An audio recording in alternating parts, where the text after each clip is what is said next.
মুহূর্তে সুনামগঞ্জ জেলায় করছি। সুনামগঞ্জ জেলার দক্ষিণ সুনামগঞ্জে খাড়ারাই গ্রামে আমরা আছি, যেখানে দেখার হাওর হচ্ছে এবং দেখার হাওরে প্রাণী যাতে প্রবেশ করতে না পারে সেই জন্য এই এলাকার কৃষকরা আছেন, তারা সর্বোচ্চ চেষ্টা চালিয়ে যাচ্ছেন। ঠিক আমার পিছনে আপনারা দেখছেন যে এলাকার মানুষ, সব ধরনের মানুষ কিন্তু সর্বস্তরের জনতা এখানে এসে তারা কিন্তু বাঁধ দিয়ে পানি আটকানোর চেষ্টা করছেন। তবে ইতিমধ্যে আপনারা জানেন যে প্রায় 50% ধান ক্ষেত ইতিমধ্যে পানিতে তলিয়ে গেছে। বাকি যে ধানগুলো রয়েছে সেই ধানগুলো তারা আসলে রক্ষা করার চেষ্টা করেছেন। তবে কতটুকু পারবেন সেটা এখনও বলা যাচ্ছে না। আমরা ইতিমধ্যে জেনেছি যে পানি এখনও বাড়তে আছে এবং পানি বাড়ছে। তো আমরা যেখানে আছি খাড়ারাই গ্রাম, আমরা এখানকার যে স্থায়ী জনতা আছেন আমরা তাদের কাছ থেকে জানবো যে আসলে তারা কতটুকু আশাবাদী আছেন যে ধানগুলো অবশিষ্ট রয়েছে এখন পর্যন্ত পানিতে তলিয়ে যায়নি সেই ধানগুলো রক্ষা করতে পারবেন বলে। তো আমরা এখানে আছেন একজন মুরব্বী, আমরা আপনার কাছ থেকে একটু জানতে চাই, একটু আসেন, ধরা লাগতো না। আচ্ছা, আমরা জানতে চাই যে আপনাদের এই যে বাঁধটা দিচ্ছেন এই বাঁধটা আসলে কোন হাওরের সংযুক্ত? এটা দেখার হাওরের লগে সংযুক্ত। দেখার হাওরের সাথে সংযুক্ত। আচ্ছা, দেখার হাওরে পানি কি ইতিমধ্যে প্রবেশ করে নাই? না, এব খরা নাই, এবার প্রবেশ করে নাই। না। এটা কয়টা মুখ আছে এভাবে পানি প্রবেশ করার দেখার হাওরে? আর দুইটার মুখ আছে। দুইটা মুখ, মানে এই পাশে কয়টা? এই পাশে দুইটা, ও যত কিতা ইদারে যত হয় বেটা এটা। আচ্ছা, তো এটা যদি আপনারা বাদ দেন তাহলে কি এই এলাকার এলাকা আসতে দিব, এলাকার ধান বেঁচে যাবে? এই এলাকার ধান কি এখনো পানিতে তলিয়ে যায় নাই? না, তল হইছে না। তল হইছে না। না। কতটুকু আশাবাদী আছেন যে আপনারা পুরো আশাবাদী আছি আমরা। পানি কি এখনো বাড়ছে? হয়, পানি বাড়ছে এখন? বাড়ছে কিছু বাড়ছে। পানি বাড়লে এটা যদি বন্ধ করে দেন তাহলে এটা কিভাবে সম্ভব যে এই মাটি দিয়ে আপনারা এটা আটকাবেন?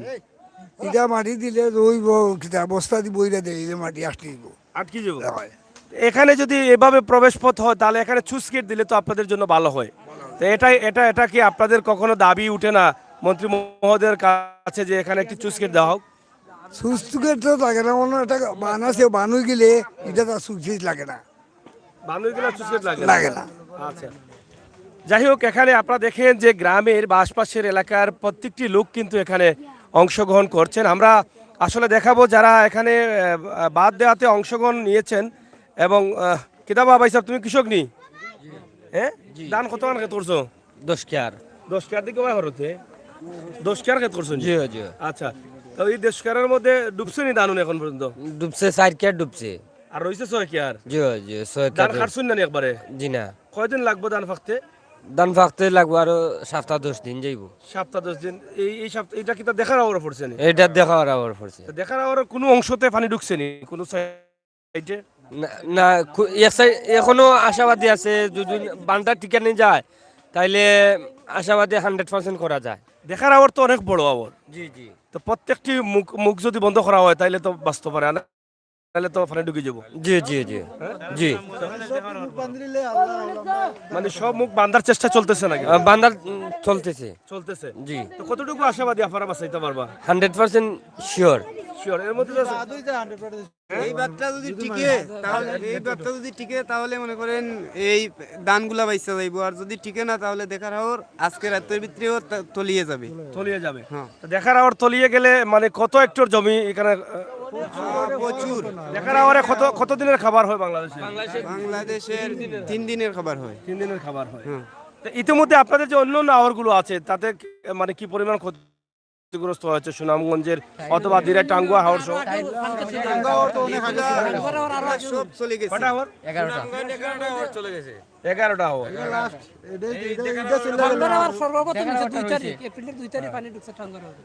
সুনামগঞ্জের সবচেয়ে বড় হাওর হচ্ছে দেকার হাওর। আর দেকার হাওরের ধান বাঁচানোর জন্য কিন্তু উঠে পড়ে লেগেছেন কৃষক যারা আছেন, যারা এই ফসলাদিন করেছেন তারা। তবে ইতিমধ্যে প্রায় 11টি হাওরের ধান পানিতে তলিয়ে গেছে, এই ধানগুলো নষ্ট হয়ে গেছে। আপনারা জানেন যে সুনামগঞ্জের যে হাওর অঞ্চলের ধানগুলো আছে বা ধান ক্ষেতগুলো আছে সেই ক্ষেতগুলো যদি ঠিকানো না যায় তো এটার প্রভাব সারা বাংলাদেশে পড়বে। আসুন আমরা এবার বাদ যারা দিচ্ছেন তাদের সাথে একটু কথা বলার চেষ্টা করি।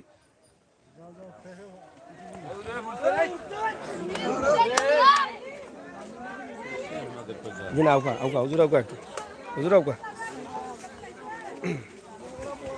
ওই পাশে যাও, সুন্দর করে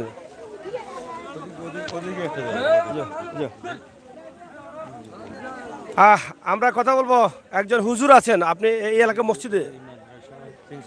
আচ্ছা, আমাদের পাশে, হ্যাঁ, একটু আপনি আপনি একটু বলেন, আপনার পরিচয়টা একটু বলেন।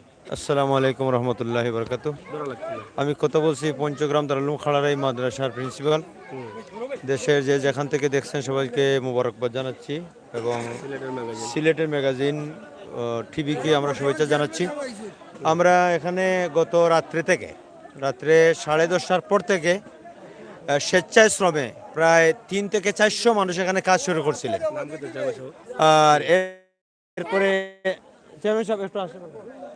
এরপরে এসকেভেটার আইনা এখানে কাজ শুরু করা হয়েছিল, রাত্রে 2টা পর্যন্ত কাজ করা হয়েছে। এরপরে যখন সংকুলন হয় নাই তখন প্রচন্ড বৃষ্টি তুফান ছিল, এই জন্য কাজ সাময়িক বন্ধ হয়েছিল। এরপরে আবার ফজরের পর থেকে লোক স্বেচ্ছার সময় কাজ করতেছে। তো আপনারা যা দেখছেন এলাকার মানুষ খুব হতাশার মধ্যে এখন আছে। পিছনে আরেকটা বাঁধের প্রক্রিয়া চলতেছে, আর এখানে আসলে এইদিকে পানি ঢুকবে অনেকে চিন্তা করেন নেই, তার কারণে সরকারের কোনো বরাদ্দ এখানে নেই। এখানে যা দেখছেন আপনারা, এখানে মাদ্রাসার বিটাকে খোদা হয়েছে, একজন ভাইয়ের বসত বিটা খোদা হয়েছে, অনেকের বাড়ি থেকে বাস আনা হয়েছে, প্রশাসনের পক্ষ থেকে তাৎক্ষণিক বস্তা দেওয়া হয়েছে। আমরাও অবস্থা যেভাবে পারি, মাদ্রাসার ছিল প্রায় 600-র মতো দিয়ে কাজ করতেছি, এখনও কাজ চলতেছে। তো আমরা প্রশাসনের ইতিমধ্যে এডিসি সাহেব এসেছিলেন, ইউনো সাহেব এসেছেন, ওনারা দেখে গেছেন, ওনারা আশ্বস্ত করেছেন প্রশাসনের পক্ষ থেকে যতটুকু সাপোর্ট ওনারা করবেন। তো এলাকার লোকজন খুব উৎকণ্ঠার মধ্যে আছে। তো আমরা দেশবাসীর কাছে দোয়া চাই। আর এটা এমন একটা হাওর যেটার গভীরতা কম থাকার কারণে এখানে ফসল বেশি হয়, ফসল বেশি উৎপন্ন হয়, মানুষ ফসলে গড় গোলা পড়বে এই আশা নিয়ে কাজ করতেছে।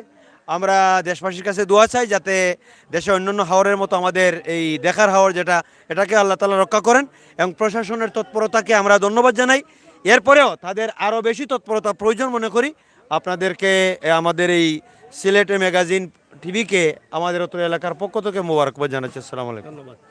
প্রিয় দর্শক, আমরা কথা বলছিলাম এলাকার দায়িত্বশীল একজন মাদ্রাসার মুক্তামিম, ওনার কাছ থেকে অনেক তথ্য জানলাম। তবে তারা আশাবাদী আছেন যে সুনামগঞ্জ জেলার যারা আইন দায়িত্বশীল আছেন, ডিসি মহোদয় সহ প্রশাসনের দায়িত্বশীল যারা আছেন, তাদের সুদৃষ্টি কামনা করছেন, যেখানে তাদের প্রয়োজন বা তারা সহযোগিতা করতে পারবেন, দ্রুত যেন সহযোগিতা করেন এবং সহযোগিতার মাধ্যমে যেন দেখার হাওরটি রক্ষা করা যায়। সেই প্রত্যাশায় কিন্তু মানুষের সহযোগিতার মাধ্যমে আল্লাহ তাআলা যেন সেটা রক্ষা করেন, সেই প্রত্যাশা করছেন সবাই। এখানে আছেন আমরা বর্তমানে এই ইউনিয়নের চেয়ারম্যান মহোদয় আছেন। এটা ইউনিয়ন কোনটা? আমরা এখানে দেখছি যে এটা পরিদর্শন করছেন পূর্ব পাগলা ইউনিয়নের বর্তমান চেয়ারম্যান হাজী মাসুক মিয়া। আমরা ওনার কাছ থেকেও জানার চেষ্টা করব।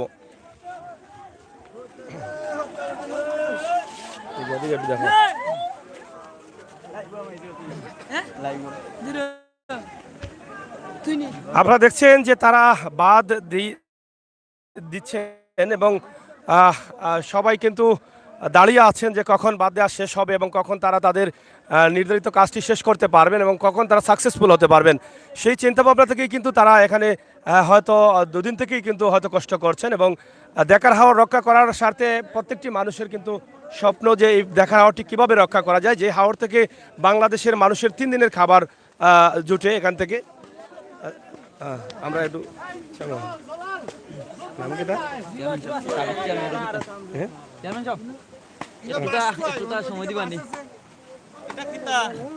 এটা আমরা এটা ইউটিউব চ্যানেল সিলেটের ম্যাগাজিন। আচ্ছা, একটু বক্তব্য লইলাম চেয়ারম্যান ভাইস চেয়ারম্যান দেখি বাবা। আচ্ছা আচ্ছা, পূর্ব পাগলা ইউনিয়নের একটু এদিকে। আমরা এই মুহূর্তে আসলে পূর্ব পাগলা ইউনিয়নের, আপনারা জানেন যে আমরা দক্ষিণ সুনামগঞ্জে আছি এবং দেখার হাওর রক্ষা করার লক্ষ্যেই কিন্তু এলাকার মানুষ, সর্বস্তরের জনতা কিন্তু এখানে অংশগ্রহণ করছেন এবং বিভিন্ন পানি ঢোকার যে রাস্তাগুলো আছে বা ব্রিজগুলো আছে সেখানে বাদ দেওয়ার চেষ্টা করছেন। তো এখানে 2জন দায়িত্বশীল আছেন, সাবেক চেয়ারম্যান মহোদয় পূর্ব পাগলা ইউনিয়নের, আমরা রফিক খান। আমরা ওনার কাছ থেকে একটু জানবো যে আসলে তারা কতটুকু আশাবাদী আছেন এবং কতটুকু সহযোগিতা করছেন এই দেখার হাওরকে রক্ষা করার জন্য। তো আমরা ইতিমধ্যে শুনেছি যে সুনামগঞ্জের 11টি হাওরের দান পানিতে তলিয়ে গেছে। তো এখন পর্যন্ত দেখার হাওর নিয়ে অনেক স্বপ্ন থাকে সারা বাংলাদেশের। তা আপনারা আসলে কতটুকু আশাবাদী আছেন যে দেখার হাওর এভাবে বাদ দিয়ে আপনারা রক্ষা করতে পারবেন? ধন্যবাদ আপনাকে। আসলে আমরা সাধ্য অনুপাতে চেষ্টা করতেছি। গতকালকে বিকেলের দিকে হঠাৎ করে হলো এই অকাল বন্যার পানি আমাদের লোকে আক্রমণ করছে। আমাদের এলাকার লোকজন, বিশেষ করে হলো শিকারকান্দি, খারারাই, বাদুল্লাপুর এই 3 গ্রামের কৃষক সহ সাধারণ মানুষ সবাই আমরা হলো বাঁধের মধ্যে ঝাঁপিয়ে পড়েছি। এখন পর্যন্ত আমরা চেষ্টা চালিয়ে যাচ্ছি। আমরা আশাবাদী আমাদের দেখার হাওর আমরা রক্ষা করতে পারবো। এই পানিতে আমাদের দেখার হাওরের ক্ষতি আপাতত আপাতত এই পর্যন্ত আমরা নিরাশ হচ্ছি না। আপনারা দেখতে পাচ্ছেন এদিকে আমরা কাজ চলতেছে। আমরা সবাই হলো এই জায়গার থেকে সরতেছি না। গতকালকে রাত্রে সারা রাত্রে সবাই এই জায়গায় অবস্থান নিচ্ছে। গতকালকে থেকে এই পর্যন্ত সবাই হইলো কাজ করে চালিয়ে যাচ্ছে। আমরা আশাবাদী হইলো দেখার হাওর রক্ষা করতে পারবো। ধন্যবাদ আপনাকে। আসসালামু আলাইকুম। প্রিয় দর্শক, আমরা বর্তমান চেয়ারম্যান মহোদয় পূর্ব পাগলা ইউনিয়নের আমরা মাসুক মিয়ার সাথে একটু জানবো। আমরা আপনার কাছ থেকে জানতে চাই, দেখার হাওর নিয়ে বাংলাদেশের মানুষের 3 দিনের খাবারের একটি স্বপ্ন রয়েছে এবং দেখার হাওরের দান যদি নষ্ট হয়ে যায় সারা বাংলাদেশের মানুষের উপরে সেটার প্রভাব ফেলবে। তো আমরা আসলে এটা জানতে চাই যে আপনারা আসলে কী ধরনের সহযোগিতা করছেন যে দেখার হাওরকে রক্ষা করার জন্য। বিসমিল্লাহির রহমানির রহিম। এই পূর্ব বাংলা ইউনিয়নের 5 নম্বর ওয়ার্ড খারাই গ্রামের মাদ্রাসার পাশে যে একটা বাঙ্গা ব্রিজের নিচ দিয়ে আমরা বহুত চেষ্টা করছি, এক এক করে 2 দিন, গত রাত্রেও আজকেও আরও অন্যান্য পরিকল্পনা নিচ্ছি। আশা করছি আগামীতে আর ভবিষ্যৎ চিন্তাধারা করব। যাই হোক, এখন 1-2 ঘন্টা 1 থেকে 2 ঘন্টা আগে ইউনো স্যার আরও বড় বড় আমরা হেড অফিসার এরও দেখা গেছে। আশা করি আমরা এখন অন্তত নৈরাশ হইতাম না। একমাত্র আল্লাহ রসুলের দোয়ায় এই যে মেরামত করার আরও আমরা অন্যটা প্রোগ্রাম আছে হেডও কর্ম, যদি এটা যদি আমরা ঠেকাইতে পারি তো আমরা হিটা বাদ দিয়ে এটা থেকে আমরা সবাই ঝাঁপিয়ে পড়বো। গত রাত্রে থাকি মেঘ বৃষ্টি তুফান সবটা আমরা কিছু মানছে না, নামাই না আমরা এই কাজে সবসময় যোগাযোগ আছে আরও কর্ম। আশা করছি যে আপনারা দোয়া করবা এই দেখার হাওরে রক্ষা করার জন্য। আরও অন্যান্য পরামর্শ যুক্তি সবাই দিচ্ছে, দিব, এই নিয়েও আমি আশা প্রকাশ করি। আমরা আরেকটি বিষয় আপনার কাছে জানতে চাই, এই যে এবার যেটা প্রভাব ফেলছে বা পানিগুলো প্রবেশ করেছে যেই রাস্তা দিয়ে, সেই রাস্তা দিয়ে আগামীতে আপনাদের কোনো চিন্তা আছে কিনা? এখানে চুস্কেট দিলে তো এই চিন্তা নিয়ে আমরা আলাপ চলবো, আরও চলবো। ইউনো স্যার নিয়ে আমরা আলাপ করছি যে এটা বর্তমানে এখানেও কিছু এই লেখালেখি চলছে, পেপার পত্রিকাত রয়েছে। এখানে যে পানীয়ন বোর্ডের একটা কাজ আছে, এটার বরাদ্দ তোলা হয়েছে। এটা আবার সেখানের জন্য আমরা প্রোগ্রাম নিয়েছি। আপনাদের এই যে সুনামগঞ্জের হাওর অঞ্চলগুলোতে বেড়িবাঁধ নিয়ে কিন্তু অনেক ধরনের অভিযোগ রয়েছে যে অনিয়ম হচ্ছে বা এই ধরনের বিষয় নিয়ে আপনাদের কি বক্তব্য রয়েছে? একটা অনিয়মের কারণে কিন্তু একটা কৃষি এলাকা হচ্ছে সুনামগঞ্জ, কৃষির উপরে নির্ভরশীল। তারা স্বপ্ন দেখেন যে কৃষি নিয়েই তারা বাঁচবেন এবং কৃষি নিয়েই তাদের আগামী ভবিষ্যৎ তারা গড়বেন। তো সেখানে যদি বাঁধ নিয়ে অনিয়ম হয় সে বিষয়ে আসলে আপনাদের কতটুকু সহযোগিতা থাকবে? যে আমাদের অনিয়মের কোনো অনিয়ম হয় নাই, অনিয়ম হচ্ছেও না। তবে এগুলো হলো আগামীতে এটা সরকারি বরাদ্দের প্রয়োজন, ওয়াবদার আওতায় নেওয়ার প্রয়োজন, নদী খননের প্রয়োজন। আমাদের নদী খনন যদি হয়, পার্শ্ববর্তী নদী আমাদের পুটিয়া নদী, ওই নদীর 2 পার যদি বাধা হয় তাহলে আমাদের হলো কৃষির যে সমস্যাটা বর্তমানে আমরা মোকাবিলা করতেছি এই সমস্যা আগামীতে হবে না। আমরা চেয়ারম্যান মহোদয়ের কাছে জানতে চাই যে আমি যেটা বলছি যে আগামীতে এখানে দ্রুত গতিতে যদি চুস্কেট দেওয়া হয় তাহলে এই কষ্ট করতে হবে না এবং এই ঝুঁকি থেকে আমরা অনেকটা নিরাপদ হতে পারবো। সেটা লাগবে না, চুস্কেট লাগবে না। যদি নদী খনন করে আমাদের নদীর পারে বাদ দেওয়া হয় তাহলে নদী এদিকে চুস্কেট লাগবে না, চুস্কেট লাগবে না। আচ্ছা, চেয়ারম্যান মহোদয় কি বলতেছেন? আচ্ছা, আমি বলতেছি আমরা মন্ত্রী মহোদয় এম মন্দান সাহেবের কাছে এই অনুরোধ করছি বা আরও করবো। ইউনো স্যার, ডিসি স্যার সবার কাছে অনুরোধ করছি যে আমরা এইদিকে একটু খেয়াল নজর নিয়ে যে পানীয়ন বোর্ডের যে কাজ যদি সঠিকভাবে করে যায় আশা করা যায় আমরা দেখার ক্ষয়ক্ষতি হইতো না। অতটুকু আশা আকাঙ্ক্ষা নিয়ে আমি আমার বক্তব্য শেষ করলাম।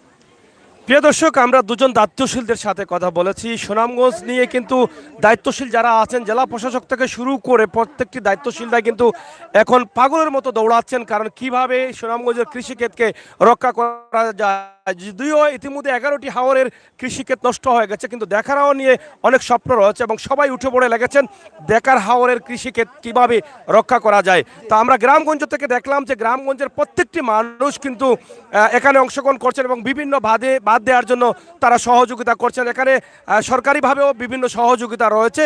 তো শেষ পর্যন্ত এটাই হচ্ছে, যদি মহান আল্লাহ রাব্বুল আলামিন যিনি সৃষ্টি করেছেন তিনি যদি চান তাহলে রক্ষা করতে পারেন। আমরা আল্লাহ রাব্বুল আলামিনের উপরে আমরা ভরসা রাখি যে আমাদের রিজেক যেন আল্লাহ তাআলা বাঁচিয়ে রাখেন।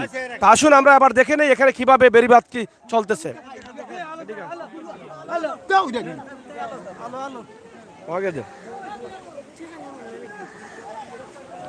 আপনারা দেখছেন যে এইদিকে একটু আমরা শুনলাম যে গত রাত থেকে কিন্তু এখানে তারা চেষ্টা করছেন এই বাঁধটি দেওয়ার জন্য, কিন্তু পানির গতি অনেক বেশি, গতি থাকার কারণে তাদের অনেক কষ্ট হচ্ছে। এটা রক্ষা কিভাবে করতে পারবেন তবে হয়তো বোঝা যাচ্ছে না, তারপরও তারা আশাবাদী আছেন যে হয়তো কিছু সময়ের মধ্যে সেটাকে তারা আটকে দিতে পারবেন। তবে আটকে দিলেও কতটুকু সম্ভব হবে সেটা আসলে বুঝতে পারছি না। যদি পানি বাড়তে থাকে তাহলে সেটা হয়তো এক সময় এর উপর দিয়ে পানি যেতে পারে। তো এভাবেই এখানে দেখেন, আমরা কিছুক্ষণ আগে জানলাম যে এখানে মাদ্রাসার ভরাট কিছু জায়গা এবং মাদ্রাসা পাশে রয়েছে, মাদ্রাসা থেকেও বিভিন্নভাবে সহযোগিতা করা হচ্ছে। একটা বসত ঘর ছিল আমরা যতটুকু জেনেছি এখানে, সেখান থেকেও মাটি নেওয়া হচ্ছে। তো সবাই মিলে কিন্তু আসলে সহযোগিতা করছেন। এখানে কোনো দল নেই, দলমত নির্বিশেষে সবাই কিন্তু চান, যাদের ফসলাধীন আছে তারাও চাচ্ছেন, যাদের ফসলাধীন নেই তারাও কিন্তু চাচ্ছেন যে যাতে দেখার হাওরটি বেঁচে যায়। কারণ দেখার হাওর যদি নষ্ট হয়ে যায় তাহলে সারা বাংলাদেশে তার প্রভাব ফেলবে, কারণ চালের দাম বাড়বে। তো সবার প্রয়োজন, যারা কৃষিক্ষেত করেছেন তারা হয়তোবা একটু বেশি লোজার হবেন বা ক্ষতিগ্রস্ত হবেন, তার সাথে সাথে আমরা বাংলাদেশে যারা বসবাস করছি আমরা সবাই কিন্তু এর থেকে দূরে থাকতে পারবো না, আমরাও নিজ নিজ জায়গা থেকে ক্ষতিগ্রস্ত হব। তাই আমরা সবাই মিলে আল্লাহ তাআলার কাছে দোয়া করব যে আল্লাহ তাআলা যেন আমাদের এই হাওর অঞ্চলের যে ক্ষেতগুলো আছে, ধান ক্ষেতগুলো আছে, এই ফসলাধীন রক্ষা করার তৌফিক দান করেন। দেখি আমরা আছি পূর্ব পাগলা ইউনিয়ন। চাচা কিতা অবস্থা, ভালো আসুননি? কিতা খেতুত আছেনি আপনার? আছে নানি কত কেয়ার আছে? আছে 80-90 কের আছে। মাশাআল্লাহ 80-90 কেয়ার। হ্যাঁ, এটা কি সব দেখার আবারও? এটা দেখার আর ধান এখন পর্যন্ত ক্ষতি হয়েছে না হয়েছে না? তো পানি ঢুকছে না, ঢুকের পানি ঢুকের। কয়দিন লাগবে আপনার ধান পাকতে? প্রায় 7-8 দিন লাগবে। 7-8 দিন লাগে। হ্যাঁ। এখন আসলে কতটুকু আশাবাদী আছেন যে ধান বাঁচাইতে পারবা? একমাত্র উপর আল্লাহর বাঁচাইতে পানি যদি বাড়ে তে বাঁচানি সম্ভব হইব না? না, সম্ভব হইতো না। এখন পানি বাড়েননি? বাড়ে পানি বাড়ে। 80-90 কেয়ার জায়গা তো ক্ষেত করতে বহুত টাকা প্রয়োজন হয়েছে। হ্যাঁ, কয়দিন আরো 8-10 দিন লাগবে পাকতে হইলে? ভাবতে যাই হোক, এভাবে অনেকেই আছেন 80-90 কেয়ার, 100 কেয়ার, 150 কেয়ার জায়গা ক্ষেত করেছেন, কৃষিক্ষেত করেছেন। তো তাদের যদি এই পানিতে তলিয়ে যায় তাহলে তারা কতটুকু কষ্টে পড়বেন সেটা হয়তো আপনারা বুঝতে পারছেন। তো আমরা চাই যে সবার সহযোগিতায় যেন এটাকে আল্লাহ তাআলা নিরাপদে রাখেন এবং রক্ষা করেন, সেটাই কামনা করব। ইতিমধ্যে সুনামগঞ্জের যে 11টি হাওর পানিতে তলিয়ে গেছে, সেই হাওরের বিষয়গুলো আমরা আপনাদের কাছে তুলে দিয়েছি। আপনারা হয়তো শুনেছেন বা শুনতে পেরেছেন, এবং যারা বলেছেন তারা তো অবশ্যই আপনাদের সাথেই আমরা এই ভিডিওটি শেয়ার করেছি। আমরা আছি সুনামগঞ্জের হাওরে পানি প্রবেশ করছে। কৃষক যারা আছেন সর্বস্তরের জনতা কিন্তু এখানে অংশগ্রহণ করেছেন এই বাঁধ দিয়ে পানি আটকানোর জন্য। তো দেখার হাওরের যতগুলো রাস্তা আছে পানি প্রবেশ করার, প্রত্যেকটি রাস্তাতে কিন্তু এভাবে তারা ছড়িয়ে ছিটিয়ে পড়েছেন এবং বিভিন্নভাবে তারা চেষ্টা করছেন যে কীভাবে এই বাঁধ দিয়ে পানি আটকানো যায় এবং ধান রক্ষা করা যায়। তো সর্বশেষ আমাদের এটাই হচ্ছে যে আল্লাহ তাআলা চাইলে সবই পারেন। আমরা আল্লাহ তাআলার উপরে ভরসা করব, আমরা শুধু উসিল্লা করব এভাবে, আর সেটা যেন আল্লাহ তাআলা কবুল করেন।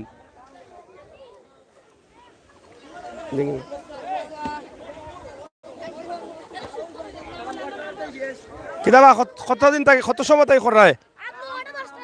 হ্যাঁ, আধা ঘন্টা ধরে। আচ্ছা আচ্ছা,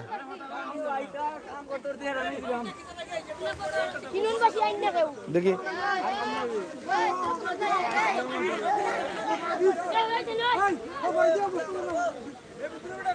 ভাই সাহেব একটু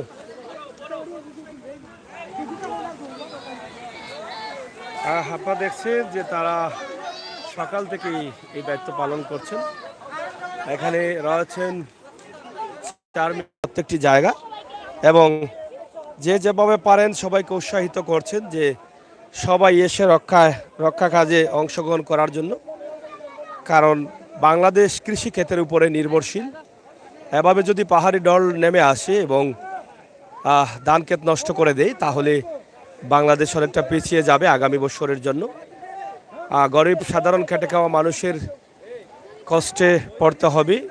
যারা কৃষিক্ষেত করেছেন তারা অনেক কষ্টে পড়বেন, কারণ কৃষিক্ষেতের আগে তারা অনেক লোন নিয়ে থাকেন। কৃষিক্ষেত ফলনের পর তারা এটা আবার ধান বিক্রি করে সেটা তারা পরিশোধ করবেন বলে। কিন্তু এবার যদি এভাবেই হয় তাহলে তাদের অনেক কষ্ট হবে। আমরা এটা আপনাদের কাছে তুলে ধরলাম। তো সবাই মিলেই কিন্তু তারা চেষ্টা করছেন এটা রক্ষা করার জন্য।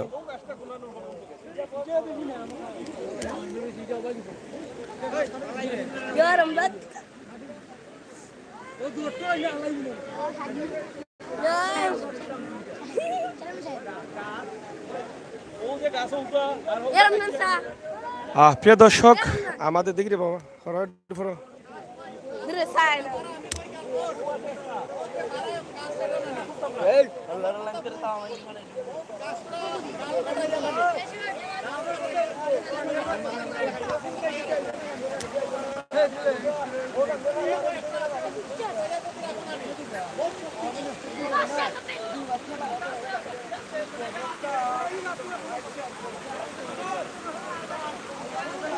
পানির গতি অনেক বেশি, দ্রুত পানি প্রবেশ করছে আপনারা দেখেন, এবং যতটুকু জানলাম পানি এখনও বাড়তে শুরু করেছে। সুনামগঞ্জের সর্বপ্রথম টাঙ্গুয়ার হাওরে পানি প্রবেশ করেছে এবং টাঙ্গুয়ার হাওর অনেক আগেই সেটা ধান ক্ষেতগুলো নষ্ট করে দিয়েছে। পানি ধীরে ধীরে একের পর এক হাওরে প্রবেশ করেছে। সর্বশেষ পানির আক্রমণ রয়েছে দেখার হাওরের দিকে।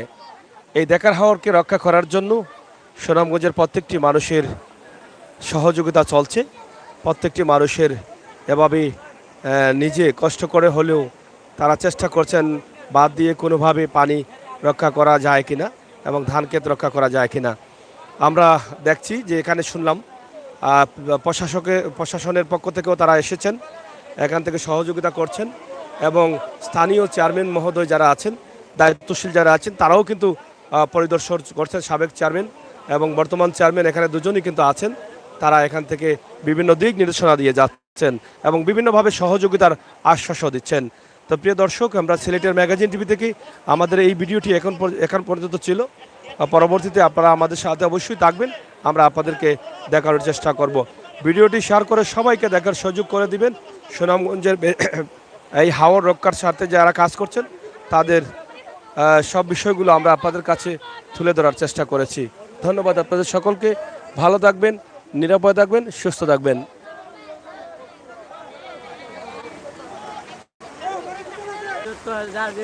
রক্ষা করতে লাগে